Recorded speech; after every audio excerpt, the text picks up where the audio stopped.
Welcome to another episode of Explore. It's our election coverage, and I am happy to have with me here today Judge Robert Ryan. Pleasure. It is great to meet you. Nice to meet you too. Thank you for taking time out of your busy schedule and coming and doing this podcast with us. Thank you for having me. As I told you, it went off. I know I'm probably a little overdressed in what we're used to on the show, but I came from the courthouse to talk to you. So this is how we dress in the courthouse. Well, I appreciate it. Yeah. If I was known that, I would have put on a tie. Well, yeah. I'm definitely not trying to put on airs. It's the uniform. Well, I know you're really busy and we had to work out a schedule, so I appreciate you coming and taking time. I mean, it is really nice of you. So, for people who don't know you, this is maybe their first time meeting you. It's my first time to meet you as well. Tell us a little bit about yourself.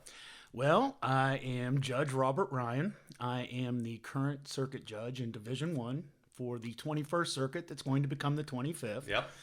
My friends call me Booter. That's what I told you before we came on. But professionally, I use Robert Edward. I've been judge now since last summer. I was appointed by Governor Justice to replace Judge Nelson as he retired.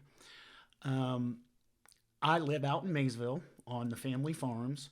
I know there has been some talk that I wasn't born in Grant County, and that's true. That is a fact.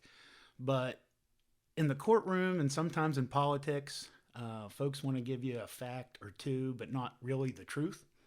So I tell people it's like being told there's a chair in the room and only being let to look through the keyhole to see what's in the room. You got to open the door to see what's really in the room. The truth is, my family was in Grant County since before there was a Grant County, very literally. I'm a Munsing, I'm a Hampstead, I'm a Cosner.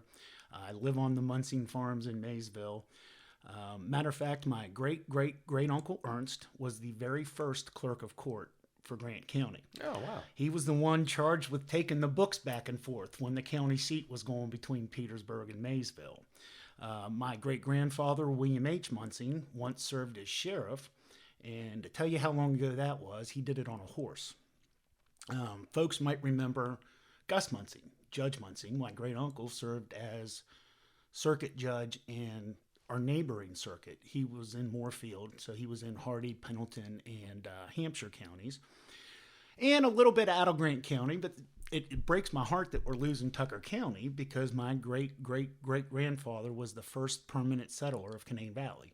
Oh, wow. Solomon Cosner. Okay. So my roots run extremely deep here in Grant County. Well, don't feel bad. I wasn't even born in West Virginia. So yeah. I guess I didn't say I was actually born in Morgantown, but I have always been a part of the Maysville community. We have been coming my entire life. By the time COVID hit, I was splitting time about 50-50. It used to be a joke around the firm that we had a Maysville office because they would say, "Where's Booter?" And then he was in the Maysville office. So I've always been a part of the Maysville community. I've been on the Maysville Cemetery Board for well over a decade. I was the master of ceremonies for the Memorial Day program before we lost it to COVID. So I really enjoy Maysville. My heart's always been here. And now I tell people I'm going to lay my head in Maysville until they bury me in the side of the hill in Maysville.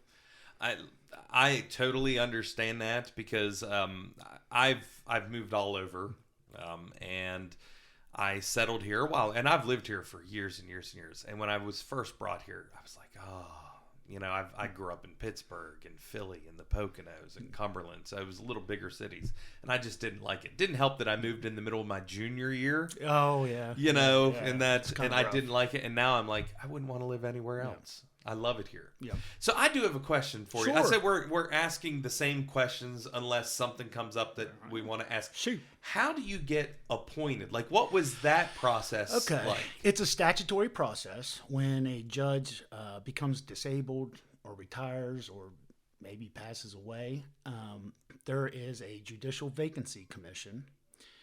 It's made up from legal leaders from all over the state. The most local to here is Will Keaton out of Romney. And folks that are interested submit their name to the commission. They do a round of interviewing, And by statute, they send between 2 and 5 names to the governor for consideration. So I was really, the rubber met the road on making a choice about where I was going to spend the rest of my life, because I was splitting time between Morgantown and Maysville, and the Mon County bench came open at the exact same time. They interviewed on the exact same day. Oh, wow. So I wasn't really sure I wanted to be a judge anyway. I had my practice to a point that I loved it. I spent most of my time in Maysville. My practice was very wide geographically. But after a lot of prayer, I decided that this was a way I could serve. This is a way I could help our communities here in this area of the state. And then the next decision came. And I decided that this is where I belong. This is where I've always belonged. And it was time to make the jump and essentially come home. So that's how it happened. And so what like, take us behind the scenes even more. Did you have to like interview with? Yeah. There's a group, I want to say it's about 10 people. And they assemble in Charleston and they bring in, I don't know whether they bring in everybody that applied, but they did, because there were 5 people that applied for this position. And then over the course of a next few weeks, the governor does his own investigation through his chief of staff and his other staff members, and he comes to a decision, and the appointment comes. And then there's a 20-day period that people can only object really to your qualifications or eligibility, but there's a period of time for objection, and then you get sworn in and get on the bench. So I've said it in many podcasts. This stuff interests me. So if I don't know, I'll probably end up just asking questions. Ask away. Now you mentioned a practice before that. What was what did you do in your practice? Okay, so I went to WVU for undergrad. It was time to get out of Morgantown for law school. It wasn't really conducive to studying. So I ended up going to Washington and Lee. It's in Lexington, Virginia. It was a top 20 school. And I had opportunities in a lot of major metro cities. And I did not, even though I was only an hour outside the borders, I did not like being away from West Virginia. So I had a number of offers coming out of school. And I decided to go with a firm in Huntington. I was very unaware how much those people dislike my alma mater when I moved to Huntington. We were not raised like that, so I was really taken aback by how much they really disliked WVU. But that firm and the partner at that firm that was hiring me asked me what I wanted to do. And I said, I don't want to carry somebody's briefcase. And he said, I don't have time for you to carry my briefcase. We're going to try cases. So I said, that's what I want to do. So that's where I went. After 3 years, I'd had enough of Huntington. So I went to that same firm. I went to the Charleston office and stayed there. And then in 2011, I moved firms to Steptoe and Johnson. The office was a block away, so in terms of moving offices, I didn't move very far. But I was primarily defending civil cases. I did do a little bit on the plaintiff side, but it was mostly for businesses. But my practice area in terms of subject matter ran all over the place. I was primarily a railroad lawyer. People don't know that railroad employees are preempted out of workers' comp. They don't get state workers' comp. Oh, wow. No, but they have their own system on the Railroad Retirement Board. So they have their own system when they get hurt at work. But they also, over and above that, can sue the railroad. So we tried cases all over West Virginia. I had cases in 47 of the 55 counties in West Virginia. I'm licensed in Kentucky, Ohio, and Pennsylvania. So I've tried, and I've pro-hawked into Maryland, which means pro hoc vice for this case only. So I've tried cases from Cincinnati to Baltimore and everywhere in between. I've worked in some of the bigger jurisdictions in Philadelphia County in the country. I've worked in jurisdictions like Wirt County where there's no stoplight. So I worked all over the place, and in 2016, my mom was diagnosed with Parkinson's, and I wanted to get closer than Charleston.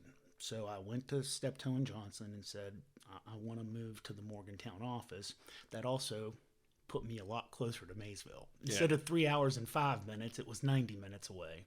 And that's when I could start actually really splitting time instead of a weekend or two a month. So I moved to Morgantown, and I mean, I picked up doing some different things too, doing construction litigation, doing a lot of medical malpractice litigation.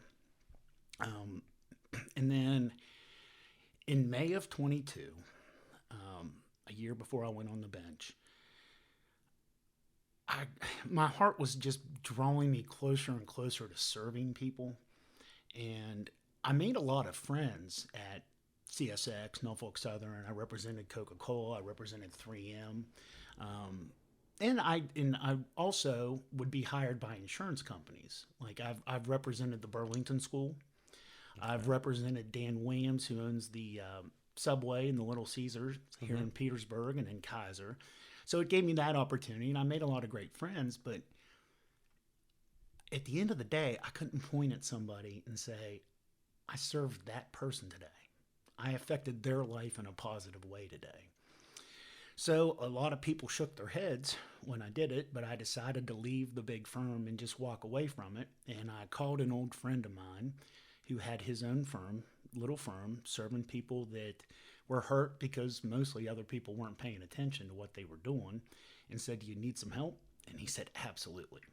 So I left, and that's what I was doing medical malpractice on the plaintiff side when the bench came open and I got appointed. So take me behind, what were your thought processes when the bench came open and you're like, I'm going to do this. I'm going to try to become a judge. Well, like I said, it involved a lot of intense prayer because I had the practice to a place that I wasn't wearing a suit and tie every day.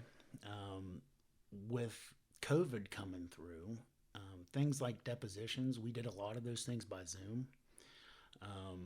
So traveling across the country to depose an expert, that didn't happen very much anymore. I was mostly spending my time in Maysville.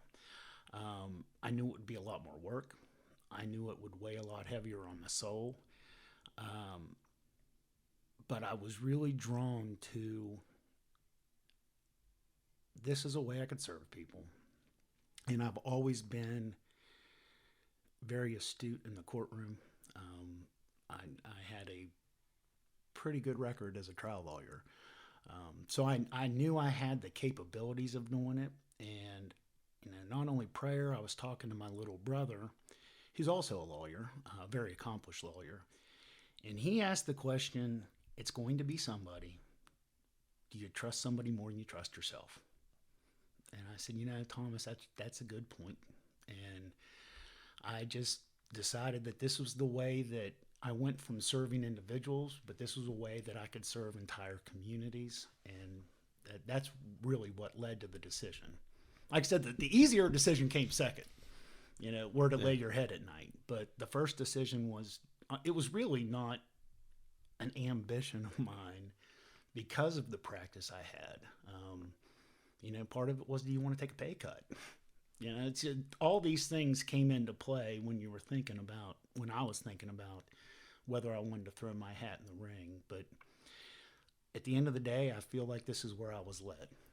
So this is where the question is going to veer off a little, all right, because all the other candidates have not been a judge. So I asked them, what do you think would be the difference? Now I'm coming as you being a judge already. What was the biggest difference from being a lawyer to becoming a judge? There are a few things. Well, one thing, like I said, I wasn't in a suit and tie every day. And I'm back in a suit. Now, the firm I started in, we were dark suits, white shirts, ties every day at the office. I actually got chided by one of the old partners. It was the middle of August. It was hot. And I had kind of worked through lunch, and I was going out a little late for lunch, and I didn't put my coat on. And later that afternoon, I got a call from him, and he said, is that you I saw walking in downtown a little bit after 1 o'clock? And I said, yeah, Mr. Copeland, that was me. And all he said was, gentlemen wear their coats about town.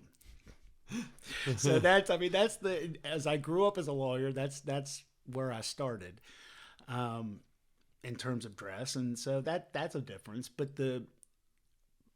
personally, the biggest difference is, and I don't think people that haven't been on the bench understand that being a judge can be personally isolating. The only other people I can talk to about my decision-making processes or what's weighing on me are other judges. I can't talk to the lawyers, and lawyers have been my friends.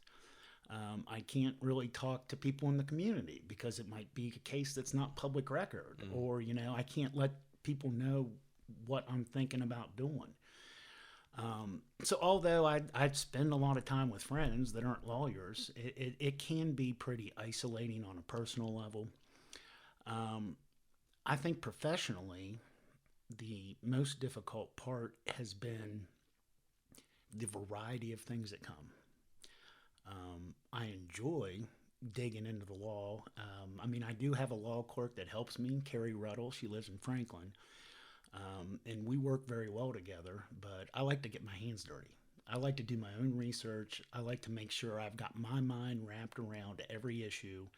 I like to make sure I know the rules inside and out. But you always see something new. You always see something new. This week I had 3 things I had never seen before.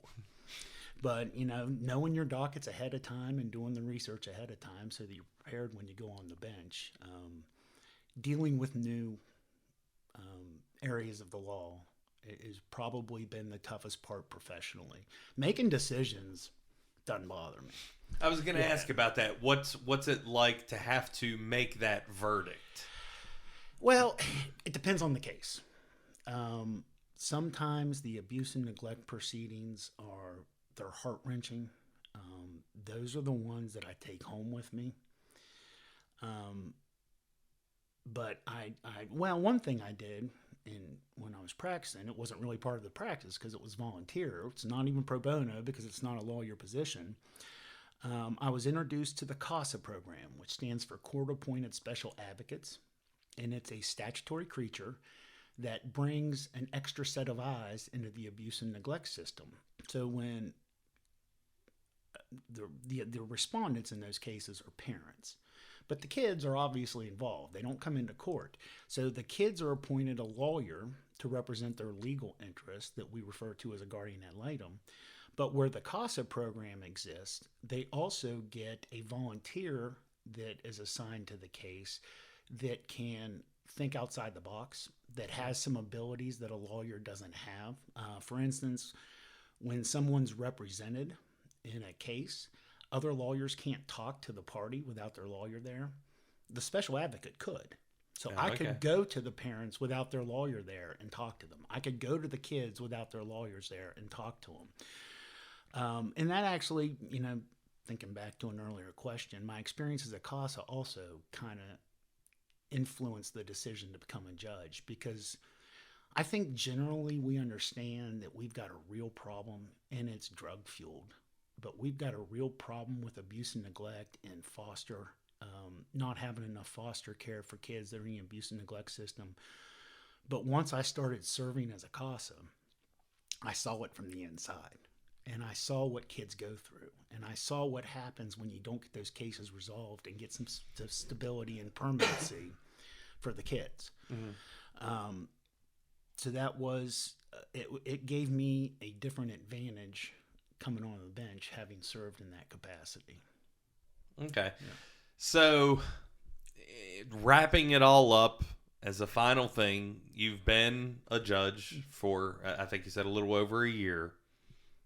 Come May, why should we vote for you to put you back in again? Sell yourself to us. All right. Well, I'll round myself out as a person a little bit. Okay, because this is really a little different because you were appointed, so you didn't have to go through the election process. I never thought I'd see my name on the ballot. And that was a consideration with the judge. Well, I really want to run for office, and I don't particularly like talking about myself. You know, I'll talk about hunting, I'll talk about fishing, I'll talk about the mountaineers, but Proverbs tells us not to talk about ourselves and let other people do it. But it's part of the game if you're going to run for office. So to round myself out a little bit as a person for people, I'm a follower of Jesus Christ. And I say that not as a talking point, and it bugs me when people are running for office, say they're a Christian and they go to church, and it's just a talking point. I like to say it that way because I really strive to fundamentally make it a part of who I am and what drives me as a person, both professionally, personally, to use a sports analogy, on and off the court. I say it because not to buy a vote, not as a selling point, but because I know I'm imperfect. I know I'm a broken, fallen sinner, just like you are, just like we all are. And I know redemption's only available through him. So even as I'm working, I try to keep my eyes on my shepherd and do what's right. Both, like I said, both in and out of court. It's a nonpartisan race, but I think this is important for people to know that I'm a lifelong Republican. I'm actually the only person in my race that is endorsed by the West Virginia Republican Party for this seat. I'm an avid outdoorsman. I hunt, I fish, I particularly like bow hunting. I think it's more challenging than gun hunting. You got to get them in closer. And I'll take the opportunity that turkey season opens on Monday. Yep. So everybody be careful. That's about the most dangerous one we got because everybody's in camouflage and you be sure you know what you're shooting at. I'm also an avid backpacker. I like to take off and go for a long hike. I've got a 10-month-old German Shepherd that is not getting as many miles as he needs right now, but come May 15th, we'll be getting some more miles. Make sure, yeah. Yeah, so I'm an Eagle Scout, so I've always been drawn to the woods and not just a long hike, but I like to put on my pack and disappear for a couple of days and sleep out in the woods. Like I said, I live on the farms. I enjoy working on the farms. I manage the farms. I don't run the cattle. Kelly Roomer runs the cattle. I've got a heart for service. I'm a member of the Lions Club here in Petersburg. I'm a member of the North Fork Ruritan Club. Like I said, I'm an Eagle Scout, and I'm still a registered adult leader and a merit badge counselor for the Scouts. So that rounds me out a little bit for folks as who I am as a person and what I do. In terms of my beliefs, I'm a constitutional conservative. It's just the way I see the law and the way I see the world. I believe in law and order and holding people accountable. And as you said, I'm the only one in the race with any judicial experience. So you don't have to take on faith that I'm going to do what I say. I've got a track record. And other people have taken notice of that too, of how I conduct my courtroom and how I run my docket. Since becoming judge in the 21st Circuit, the Chief Justice of the Supreme Court has appointed me to the Mass Litigation Panel. That's a select group of circuit judges that deal with cases that have hundreds and even thousands of claimants in them. I've been appointed to hear a case for the Intermediate Court of Appeals. And next term, I've been appointed, and I'll be sitting on a Supreme Court case. Oh, wow. Yeah, I'll be replacing Justice Wooten. It's a SSAC case, and he represented the SSAC, so he can't sit on it. Is this the case about school sizes for sports? No. Okay, because I know there's one of those coming up. The issue in that case, and the briefs are public record, so I'm not talking out of school. The issue in that case is whether a student athlete can play on a non-scholastic team and the school team during the same season. Oh, that's an interesting one. It's then, the too. identical issue that was actually before the legislature, and the Senate didn't pass it. But, Is that kind of like travel ball and then a right? Okay. Okay. The particular case that's in front of the Supreme Court that I'm going to sit on is a soccer player. She was playing on a travel soccer team, both in the schools team at the same time. So that case, so that's been taken notice of how I'm doing the job, is I've had these special honors of being appointed by the Chief Justice to these other cases and to the mass litigation panel. I believe your judge has to be honest and trustworthy.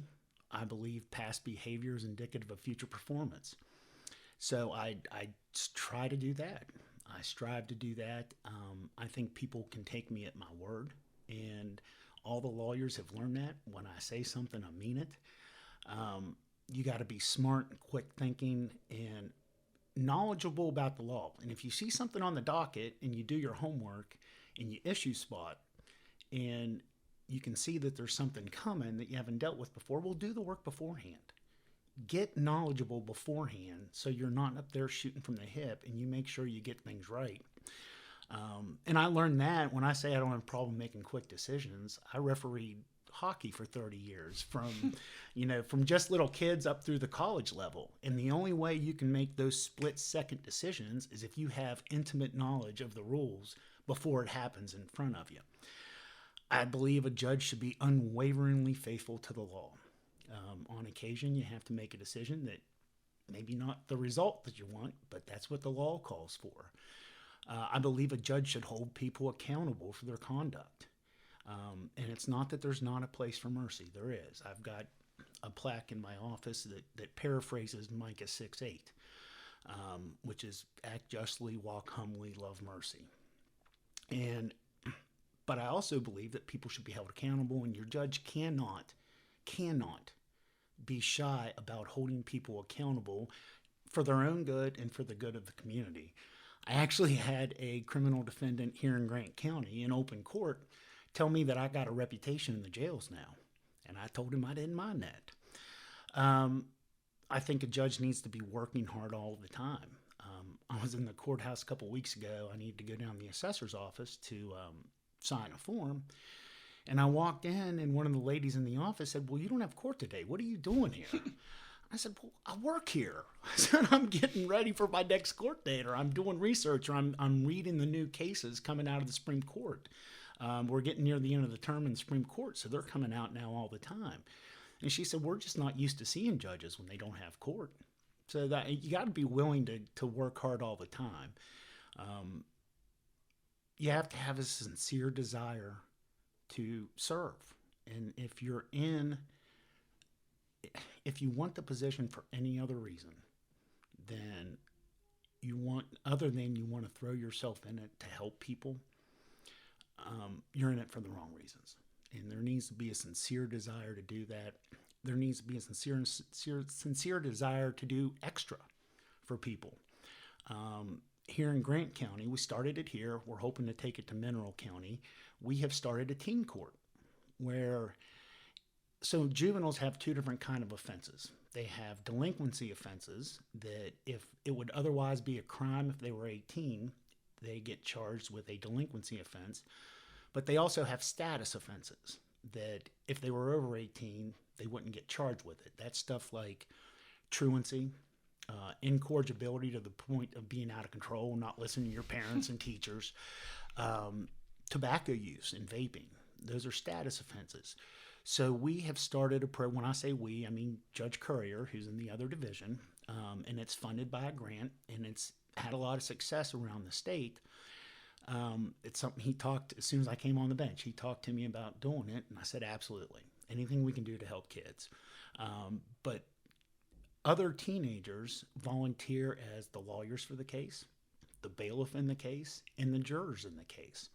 So what it does is it gets these kids that maybe feel unseen, and maybe that's why they're acting out. And now they're around good kids, and they're interfacing with good kids, and the jury and the teens come up with the punishment. Now they're given guidelines. They can't just make stuff up and go off the rails. But we do that in the evenings. And so that's a way that put in extra work to serve the community and serve our kids.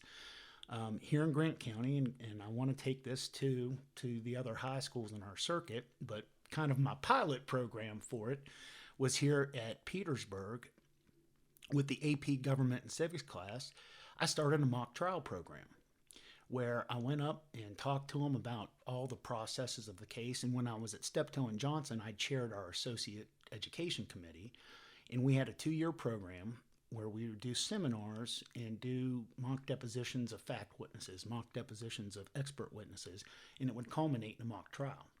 And we used an actual case that went to trial, so it's all the actual case materials.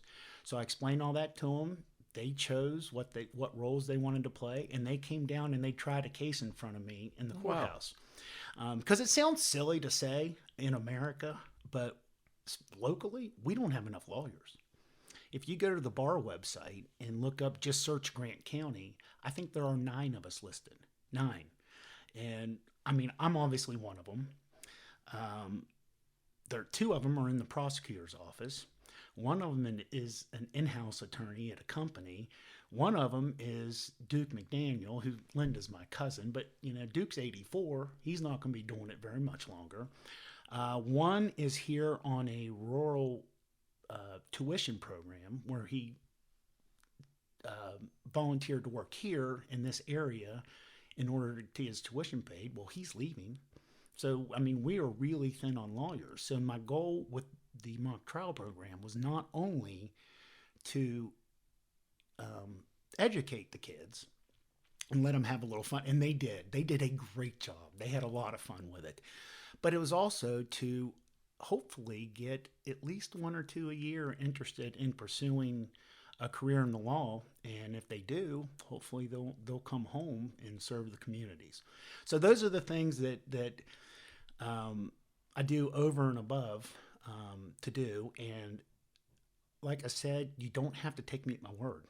All you got to do is ask, because I'm the only one with a track record as judge, and that track record is performing the job at a very high level and enforcing the law, trying to bring some law and order back to our courts and cleaning up our back dockets. When I got the job, there were cases that were 15 years old. Oh my! There's no excuse for that. So part of what I'm doing on that's why it says the wheels of justice move slowly. Well, and there's an old saying that justice delayed is justice denied, and that's that. When I left the big firm and worked as a plaintiff's lawyer, now I know that it was preparing me for the bench, because working with individuals, it's their whole life when they've got a case going. If they've been catastrophically injured and they can't pay their mortgage and they can't pay the grocery bill, they need resolution. And just to kick the can down the road and not get cases resolved, that's not serving anybody. So that's like on a day like today, I've got a trial starting on Monday. So I'm finishing up my prep for that, and I'm also working on cleaning up old cases. So that's the track record. That's the track record I have. I would encourage people, talk to anybody around the courts, talk to law enforcement, talk to the lawyers, talk to the courthouse personnel, anybody that you know, and I am very confident they will tell you exactly what I've told you today. Okay. Thank you very much. Really appreciate you spending time with us. Everyone, Judge Ryan, early voting coming up here at the end of the month. We're getting closer to it. I think it starts, yeah. Yeah, so, and then, of course, go out and vote. And this is JR with Judge Ryan signing off for Explore, and it's our election coverage. Everyone have a great day.